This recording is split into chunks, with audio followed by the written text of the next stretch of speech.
이 순방 떠나는 당일에 권익위가 아무래도 이제 종결 발표를 했잖아요. 이제 명품 가방 수수 의혹에 대해서 제재 규정이 없다. 종결 처분을 냈는데 권익위 결정은 어떻게 보세요? 법적으로는 사실은 이제 종결 처분을 하는 것이 좀 불가피했던 측면이 저는 있다고 봐요. 그러니까 그 정무적으로는 어떻게들 보실지 모르겠어요. 정무적으로는 이제 검찰이 수사 중인 사안 아니겠습니까? 그렇다면은 검찰이 수사 결론을 낼 때까지 권익위는 별도의 결론을 내지 않고 그냥 들고 있는 방법도 가능했을 거예요. 그리고 계속 들고 있었죠, 사실은. 6개월 정도니까 아주 긴 기간은 아닌데 어쨌든 검찰 수사가 지금 많이 이제 진행이 돼서 그것보다 앞서가 있으니까요.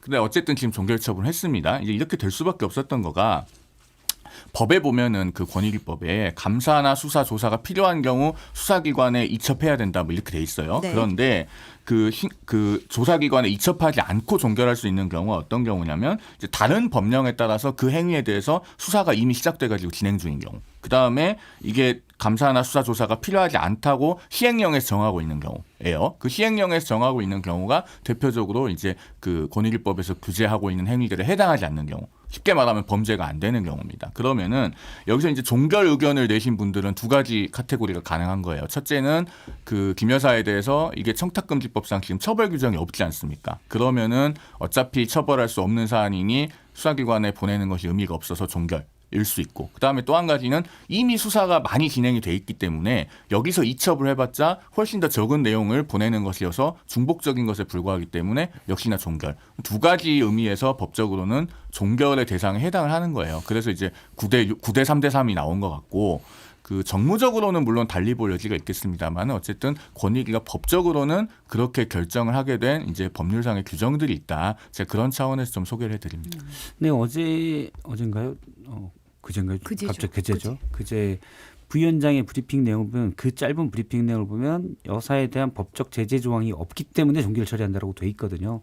근데 그건 정말 잘못된 거죠.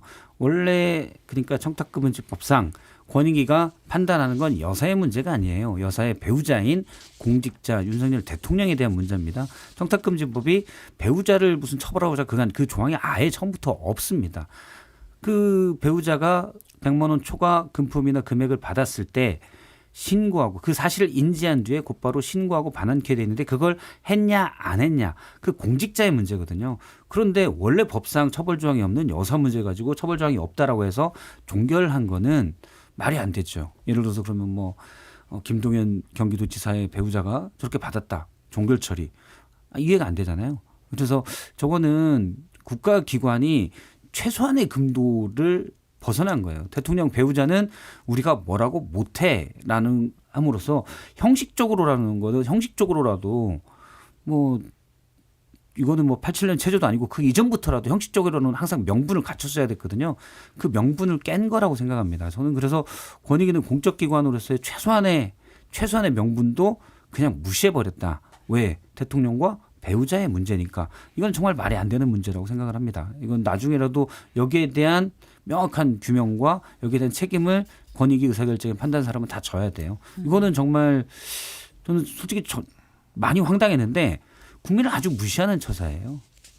근데 그 두 가지가요. 표결의 내용이 달라요. 아까 제가 말씀드린 건 이제 김 여사에 대한 권익위의 의결인데 그것은 9명이 종결, 3명이 송부, 3명이 이첩. 그러니까 이첩 의견이 3명이라도 그나마 15명 중에 있었는데 지금 대통령 같은 경우는 저 종결이 8명, 그다음에 송부가 7명이라고 하는 거 아니겠습니까? 네, 이첩은 없어요. 이첩은 없다는 것이 중요한데 이게 뭔가 이게 법적으로 처벌 규정이 있고 처벌 대상이 될 수 있으면 사실 이첩을 해야지 맞죠. 그런데 그렇게 하지 않은 것이 일단은 그 대통령에게 청탁금지법에상 신고 의무가 발생하려면 배우자가 법에서 수수를 금지하는 금품을 받아야 돼요. 근데 앞서도 말씀드렸듯이 여사는 처벌 규정이 없고 그다음에 처벌 규정을 떠나서 봐도 배우자는 무조건 받으면 안 되는 게 아니고 직무 관련성이 있어야 돼요. 직무 관련성 있는 금품만 수수가 금지가 되어 있고 그다음에 한 가지 더 2023년에 나온 대법원 판례를 보면 청탁금지법을 위반하는 금품 수수가 되려면은 영득 의사, 즉 그걸 받아서 내 걸로 향유하려는 의사가 있어야 돼요. 근데 지금 대통령실의 입장에 따르면 이게 어쨌든 대통령 기록물에 준하게 분류가 돼서 별도로 보관하고 있다는 거 아닙니까? 그러면 어쨌든 김 여사는 본인이 그걸 향유하고 있지는 않은 것 같고 그러면은 법에서 수수를 금지하는 금품인 것이 확실해야 그 다음에 신고 의무가 발생하는데 한 가지 문제가 또 남아요. 이게 법에 보면은 소속 기관장에게 신고를 하게 돼 있거든요. 대통령은 이제 저기 헌법학에서 말하는 독임제 행정기관이라고 자기 혼자서 그냥 행정기관이에요. 소속 기관에 장이 없으니까 그럼 누구한테 신고를 합니까? 이런 문제가 있어서 법적으로는 그러니까 잘했다는 게 아니에요. 정무적으로는 물론 다르게 봐야 되는데 대통령께서 이걸 법적으로 신고 의무가 있다고 볼 수는 없기 때문에 이첩하지 않은 사람 한 사람도 없는 거예요. 그러면 이게 애매한 경우에는 송부를 할 수는 있는데 송부도 사실은 그 서울의 소리가 대통령 부부를 고발했잖아요. 중앙지검에 사건이 가 있어요. 그러면은 결국은 중복적인 것일 뿐이고 그래서 종결이 됐다고 보이는데 이거 이제 권익위가 이렇게 표결하게 된 법적인 배경을 설명해 드리는 거고 그런데 정무적으로는 아까도 말씀드렸지만 검찰이 수사 중이니까 그럼 끝까지 기다리든가 아니면은 사실 대통령실에서 어떤 다른 어떤 정무적인 설명이 있었어야 된다. 저는 그런 말씀은 덧붙여서 드립니다. 권익위가 지금 송 변호사님 말대로 하려면 그제 브리핑할 때 이거는 검찰에서 수사 중이기 때문에 검찰에서 판단할 것으로 보입니다. 어차피 이제 송부거나 이첩은 이제 그 법적 문제가 크다고 봤을 때 이첩을 하는 거거든요. 송부는 잘 모르겠는데 검찰에서 판단해봐 이런 건데 그런데 그러면 그 설명이 들어있으면 제가 이해를 하겠는데 그냥 배우자이기 때문에 법적 제재 조항이 없어서 종결한다. 이거는 사실은 뭐 권력이 모두 뒤에서 국민들을 안 보이는 데서 나쁜 짓을 하고 싶겠죠. 자기 욕심도 있고 인지상정이라고 봐요. 모든 권력이 그래왔고. 그런데 최소한의 명분들이 있어야 되거든요. 그래서 어떻게든 논리를 만들어내는 건데 저는 이번 공인위기의 발표가 정말 황당하고 참담하다고 느낀 거는 그런 논리를 물론 저 같아도 만들기 힘든 논리예요. 그래서 못 만들겠지만 그냥 에이 몰라 밀어붙여 이런 거예요. 이거는 정말 이게 문명 같은 국가에서 국민들을 무시하는 겁니다, 완전히. 그래서 저는 여긴 정말 이건 납득할 수가 없는 것이고 앞서 이제 여러 가지 법적 문제 같은 거를 말씀하셨지만은 요새 디올백 문제는 그냥 대통령 기록관이라고 당시 이제 누구죠? 친윤 이철규 의원도 얘기를 했어. 그런데 몇 번 그쯤에 잠깐 얘기하다 안 나왔거든요. 디올백이 대통령 기록관에 있다고 누가 국민 중에 믿겠습니까? 기록관에 있다는 게 아니고 대통령 기록물에 준해서 별도로 보관하고 있다라는 것이 기록물이면, 대통령의 입장이라고 저도 알고 있습니다. 그건 근데 공식 입장이 아니고 관계자가 그냥 한 얘기였습니다. 그다음에 공식 입장으로는 나온 적이 없어요. 그래 그걸 저는 믿고 있는 국민들이 누가 있을지 그러면 정말 대통령이나 대통령에서 공식으로 그렇게 얘기하는데 그렇게 얘기한 바는 없었거든요.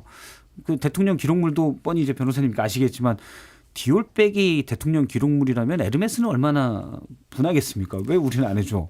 뭐 이런 느낌도 있을 수가 있고 악서 강아지는 기록물이 될 수 있지만 선물로 국가 원수로도 받은 거니까 이거 법에 나와 있는 거잖아요. 국가 원수로부터 의미 있는 가치가 있는 거를 받았을 때 대통령 기록물로 지정이 되는 건데 그게 아니잖아요. 디올백 뭐 정확히 하면 파우치라고 하던데 그게 무슨 우리 국가를 얼마나 무시하면 기록물이라고 얘기하겠습니까? 그래서 그거는 전혀 말이 안 되고 이거는 그냥 누가 봐도 더군다나 직무와 관련된 것이고 그 뒤에 여러 가지 뭐 김창준 전 미국 하원 얘기도 있었고 직무와 관련이 있다고 봐야 되고요. 정확한 거는 청탁금지법 국민권익위 청탁금지법 해설집에 나와 있습니다. 시장의 배우자가 시장과 직무와 관련이 있는 그러니까 어디 공사를 하나 하는 건설업체로부터 300만 원을 후원금을 받았을 때 배우자가 하는 자선 행사에 후원금을 받았을 때 이거는 신고하고 반환하지 않으면 그 공직자는 그러니까 시장이죠. 여기서 형사처벌 대상이 된다고 청탁금지법 해설집에 정확히 나와 있는 사례입니다. 그러니까 그리고 이 사례는 정확히 거기에 맞아요. 그거는 이제 명확하게 직무 관련성이 있는 경우고 근데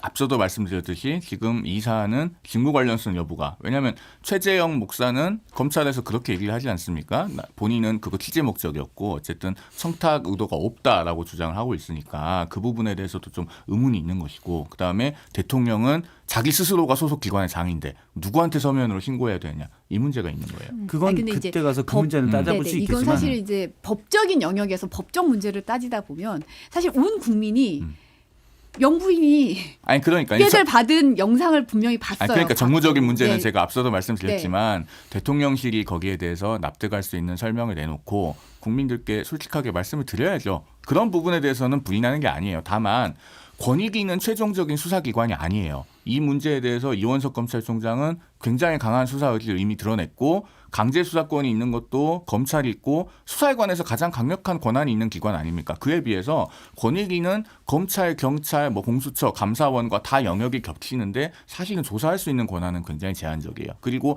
권익위가 역량이 있는 기관이냐면 사실 꼭 그런 것도 아닌 것이 2021년에 어떤 일이 있었습니까? 권익위가 그 부동산 국회의원들 전수조사에서 민주당 의원들 12명 부동산 투기, 뭐 이해충돌 혐의가 있다고 했잖아요. 그 12명 중에 9명이 문재인 정부의 경찰에서 도로 무혐의 판정 받았어요. 국민의힘 의원들도 그 당시에 권익위에서 문제가 있다고 했던 분들이 문재인 정부의 경찰에서 윤희숙 의원부터 해서 출줄이 다 무혐의 받습니다. 그러니까 권익위가 어떤 최종적인 판단을 낼 수 있는 기관도 아니고 권익위는 법률에 이렇게 불비한 부분이 있으면은 그것에 따라서 결론을 낼 수밖에 없다는 그 한계를 말씀드리는 거예요. 그리고 권익위가 그렇게 결론을 냈다고 해서 이 사안이 지금 국민들께서 다 관심을 갖고 보고 계신데 묻힌다거나 축소되거나 그렇게 될 수는 없습니다. 그러니까 저는 이제 그 부분인데 예를 들어 공정위가 수천억의 과징금을 때려도 소송감 이것도 달리 결론이 나거든요. 그런데 권익위가 국가기관으로서 최소한 논리가 있는 말을 해야 돼요. 근데 저는 수십 년 동안 그러니까 뭐 기자 생활이 20몇 년 됐지만 국가기관이 이렇게 말도 안 되는 논리를 권력자, 그러니까 대통령과 배우자의 문제라고 해서 난 눈 감을래 대놓고 스스로 눈 감은 경우는 사실상 거의 처음 본 것 같아요. 이건 정말 사실 말이 안 되는 거고 YS 때도 20여 년 전인 YS 때도 DJ 때도 현역 때 대통령의 아들이 다 수사받고 교도소에 갔습니다. MB 때도 대통령의 친형이 갔어요. 근데 권력자의 배우자 문제 이건 어떻게 보면 나오더라도 그냥 청탁금지법 관련돼서는 어차피 형사소출은 안 되니까 사과하고 그냥 넘어가도 될 만한 문제예요. 그런데 아예 제재 조항이 없어서 종결시키겠습니다. 그걸 공식적으로 브리핑한다? 차라리 이를 공식적으로 그렇게 브리핑할 바에는 그냥 입 닫고 있는 게 전 낫다고 봅니다. 이거는 국가 권력기관의 정말 그 존재 이유나 권위를 완전히 실추에도 사실상 무력화시킨 거라고 봐요.